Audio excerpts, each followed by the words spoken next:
Topic po natin, 7 bagay na magugulat kayo na hindi nyo pa alam tungkol sa diabetes. Pero ito, alam to ng mga diabetes specialists, endocrinologists, pero yung mga pasyente, hindi nila to gano'ng kaalam.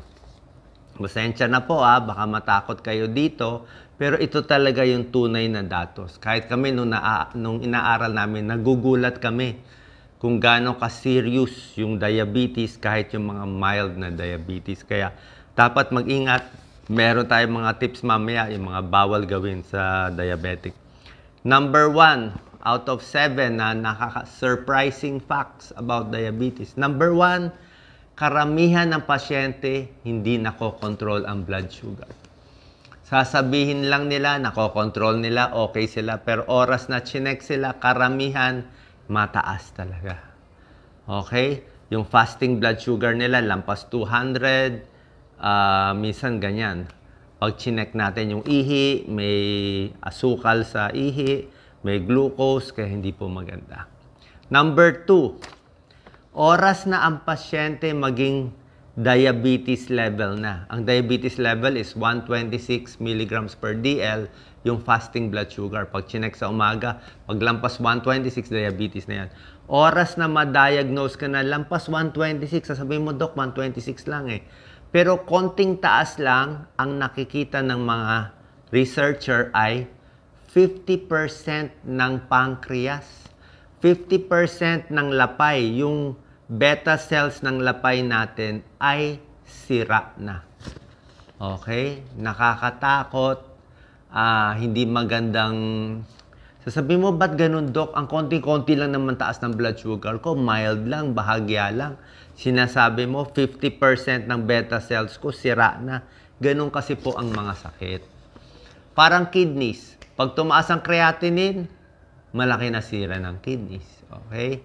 Sa high blood, pag nagkasintomas na, ay malala na. Parang cancer. Ang cancer, stage 1, stage 2, walang sintomas, hindi mo mararamdaman yung bukol. Mararamdaman na pag stage 3, stage 4. Ganyan kasi yung sakit. Oras na magka-warning sign, kadalasan, malala na. Kaya ang gusto nga natin, early eh.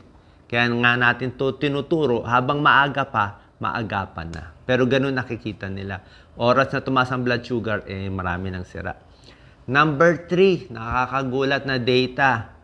Kahit mild lang ang diabetes mo, very mild, bahagyang taas, marami ng komplikasyon.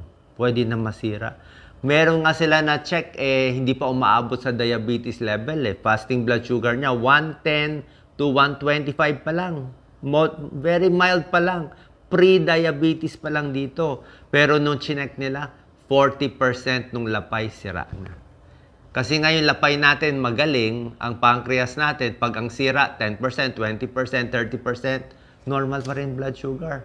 40%, normal pa rin blood sugar. Kailangan 50% masisira bago natin madidetect. Hindi maganda kung ganon. Number 4, pwede naman i-monitor yung blood sugar. Meron namang paraan, hindi naman ganun kamahal. Bili na lang tayo ng blood sugar testing para malaman. Okay? Number 5, ang pag-inom ng matatamis, soft drinks, kulang sa exercise, pwede mag-cause ng diabetes. Okay, overweight, soft drinks, iced tea, lahat yan, kulang sa exercise, mas mataas ang chance. Kahit diet soft drinks. Yung mga diet soft drinks, yung mga may artificial sweetener, maraming pag-aaral, hindi rin maganda. Tapos, yung mga dark-colored, siyempre hindi ko babanggitin yung brand. Basta yung soft drinks na dark-colored, di ba? Yun yung masarap eh. Meron siyang phosphorus. Yung phosphorus hindi rin maganda sa kidneys. Okay? Babagsak yung calcium, pwede mag-osteoporosis, pwede masira kidneys. Number 6, ang pinakamagandang pag-check ng blood sugar, di ba ginagawa natin fasting blood sugar sa umaga? Okay naman yung fasting blood sugar, pero meron pang mas maganda. Ang mas maganda yung hemoglobin A1C. Kaya pwede nyo po pa-check sa laboratory. Sabihin mo, fasting blood sugar, check ko. Tsaka sabi ni Doc Willie, hemoglobin A1C. Itong hemoglobin A1C, yan ang blood sugar mo for the past 3 months. mas sigurado yan. Kasi yung fasting blood sugar, pwede idaya eh. Hindi ka lang kumain ng 2 araw, di mababa na fasting blood sugar mo. Pero itong hemoglobin A1C, hindi mo madadaya. Kahit mag-diet ka, mataas pa rin siya. Kasi 3 months blood sugar mo siya. At ang number 7, ang unang tumataas, hindi nyo rin alam to, unang tumataas na blood sugar, hindi yung fasting blood sugar. Kaya pag puro fasting blood sugar ang testing mo normal, hindi ka pa sure na safe ka. Ang pinakaunang magiging abnormal ay yung post-meal blood sugar. Ibig sabihin, kumain ka ng tanghali, alas 12, i-check mo blood sugar mo ng alas 2 after 2 hours. Ang normal value doon, mas mataas na. Pero 140 lang. 140 milligrams per DL pag 2 hours after eating. Sabihin, kumain ka ng maraming kanin, dapat hanggang 140. Pag lumampas ka sa 140, papunta, parang diabetic na yun. Magkuha twice, diabetes na yun. So, ang mahalaga, hindi lang yung fasting blood sugar, pati yung 2 hours after eating. Sabihin, kumain ka na maraming sugar, hindi kinaya ng katawan mo. Lumalampas na. Oo, pero pag wala kang kinain, normal ang blood sugar mo. Pero diabetic ka na rin pala. Kaya marami nakakalusot. So, ito yung mga bawal gawin o hindi dapat gawin, lalo na kung umiinom ka ng gamot sa diabetes. Okay? O kahit di ka umiinom ng gamot, meron din tayong tips. 14 na mga dapat ingatan. Number 1, yung iba, ini-skip ang dose nila. Yung, kunwari, metformin mo 3 times a day. Sasabihin nila, hindi, 2 times a day na lang ako ngayon. Kasi hindi naman ako nag-breakfast o nagbago naman ako eh. So, either tinatalon yung gamot, tinitipid yung gamot, o dinidelay. Ang utos sa'yo, metformin o glycoside with meals. Habang kumakain, ikaw, dinelay mo 2 hours o pinaaga mo. Diba? Hindi po pwede. Dapat sakto.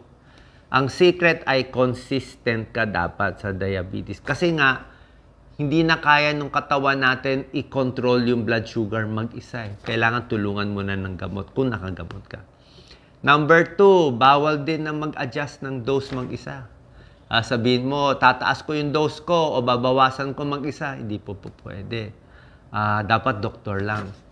Yung iba, naka-insulin. Sasabihin yung insulin ko, tataas ko, bababa ko. Kung may instruction yung doktor mo. Pero kung walang instruction, hindi po ganun kadali. Mahirap maghula-hula. Let's say, blood sugar mo sa gabi, mataas. Sasabihin mo, mataas ang blood sugar ko. So, a-adjust ko insulin sa gabi ko. Actually, kadalasan mali yun. Sasabihin mo, mataas sa gabi. So, i-adjust ko sa gabi, mali. Ibig sabihin, pag yung gabing blood sugar mo mataas, ang i-adjust mo ang insulin yung sa umaga. Minsan yung sa umaga, lalo na pag intermediate acting, depende sa gano'ng katagal yung action nung gamot. Minsan yung sa umaga, ina-adjust mo. Kasi minsan yung dose sa umaga, ng medyo intermediate acting na insulin, sa gabi i-epekto. So, pag gabi mataas, umaga ina-adjust. Pero hindi po ganun kadali. So, itanong nyo sa doktor nyo kasi komplikado yan. Kaya nga yung mga endocrinologists, huwag basta-basta adjust. Number 3, lalo na kung diabetic ka o talagang magulo ang blood sugar mo, hindi pwede yung magta-travel ka, hindi mo dala yung gamot mo, hindi mo dala pan-testing mo, hindi mo dala insulin mo, delikado po. Dapat dala mo ang supplies mo. Number 4, walang check-up. Ayaw magpa-check-up. Hindi po pwede rin yun.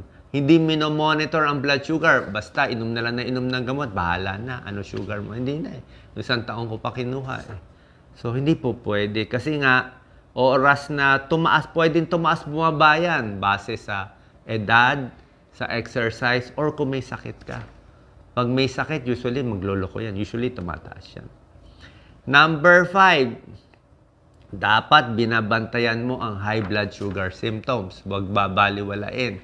Ano yung mga high blood sugar symptoms? Ito mga pang very high. Yung ihi ng ihi, dry mouth, namamayat, nilalanggam na yung ihi, namamanhid na, di na maganda blood circulation sa kamay, sa paa, o hindi mo pa pinapacheck, mali po yun. Number 6, bukod sa high blood sugar, babantayan rin ng diabetes, sa mga diabetic patients, ang low blood sugar. Yung hypoglycemia. Okay? Malay mo, bumaba na. Ba't bumaba? Hindi kumain, nag-exercise, di ba? Naggulo yung gamot. O sa umaga, hindi kumain. Sa tanghali, kakain ng madami. So, biglang tataas, high blood sugar symptoms. Biglang bababa, hypoglycemia symptoms. Na nagloko-loko lang, nahirapan yung katawan. Low blood sugar, nanginginig, pinapawisan, kinakabahan, nahihilo, irritable, kabado. Dapat alam nyo na yung feeling eh. Parang gutom ako, o mababa. So pag chinek, dapat may pang-check ka. Uy, ang baba, 70 lang, o mababa, o 65, o kailangan. Doon ka kakain ng candy. Baka 2-3 candy. Diba? So, ibig sabihin yung kain mo dapat regular lang. Number 7, maling gawain, hindi binabantayan ang paa. Yan, turo yan ng mga kaibigan kong doktor, mga classmate kong doktor. May classmate tayong vascular surgeon. Sabi niya, Willie, isang pinaka-problema ng diabetic sa Pilipinas, ang mga pasyente niya, puro diabetic foot. Anong diabetic foot? May sugat sa paa. Kasi nga, mataas ang blood sugar, hindi chinecheck, nasira yung nerve sa paa, namamanhid, nasusugat, nakakatapak ng mga kung ano-ano, ng mga nasasalubsob yung paa, may konting sugat, palaki ng palaki yung sugat, ayaw na maghilom yung sugat. Minsan napuputol pa yung paa. Yan ang problema sa Pilipinas. Diabetic foot care. Kaya dapat lagi na naka-rubber shoes, bawal na magpaa kung diabetes. Bawal na magpaa kung diabetes. Bantayan, everyday, kung may sugat ng paa, babantayan agad. Gabi-gabi, chinecheck. Number 8, ito rin, classmate kong ophthalmologist, si Dr. Rorigo, turo niya sa akin, tungkol sa mata. Very common daw sa mga ophthalmologist na kaibigan ko, yung diabetic retinopathy. Diabetic retinopathy. Mataas ang blood sugar, hindi pinapansin, na sira yung mata. Okay, nasira yung mata, pwede mabulag. So, sabi ko sa classmate ko, paano natin malalaman to early? Ayaw nga magpa-check ng mga tao. Dapat pag diabetes nga check sa mata every year, once a year. Ayaw magpa-check ng pasyente.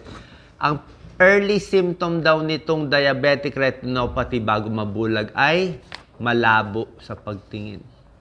Minsan malabo ang pagbasa mo, minsan malinaw. May araw malabo, may araw malinaw.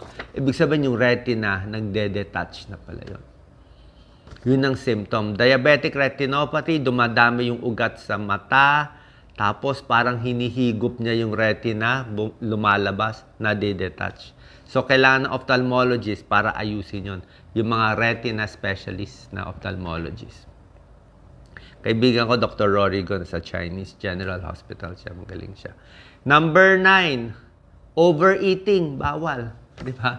Siyempre, pag diabetes, boring nga ang buhay ng diabetic kasi ang kain mo pinakamaganda, breakfast, lunch, and dinner, halos pare-pareho ang dami.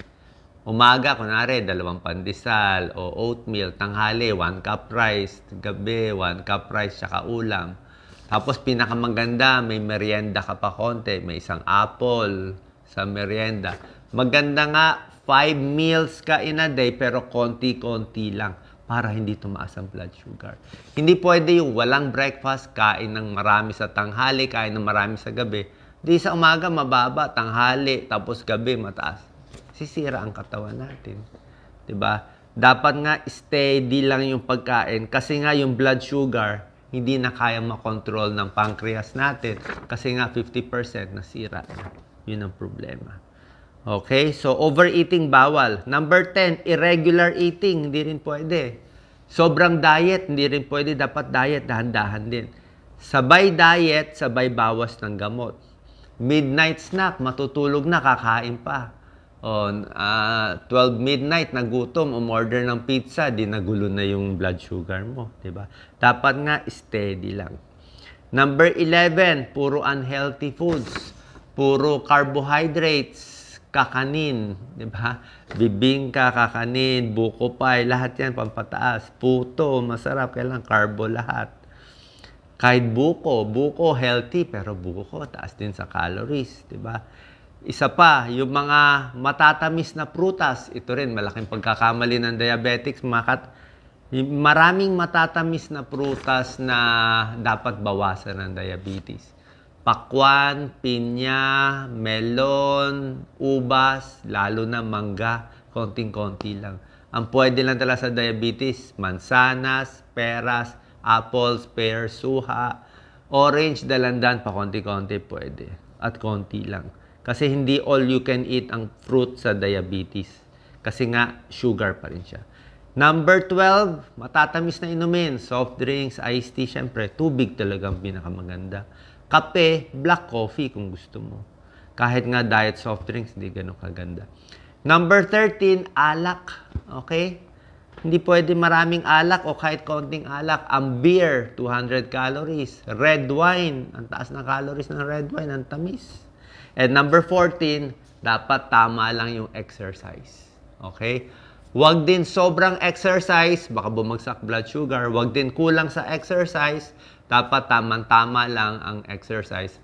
Kaya yun po talaga eh.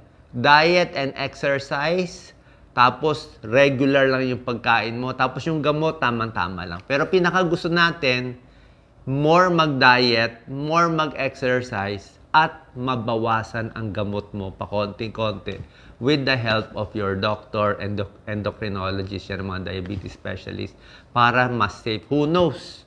Kung hindi naman ganun kataas blood sugar mo, baka sa exercise and diet lang, 5 meals in a day na very regular, paulit-ulit na steady lang, at iwas tayo dito sa mga matatamis na bagay, baka matanggal pa ang gamot nyo, baka gumaling pa ang diabetes, who knows? Sana po makatulong tong video, share po natin sa mga diabetic. God bless po.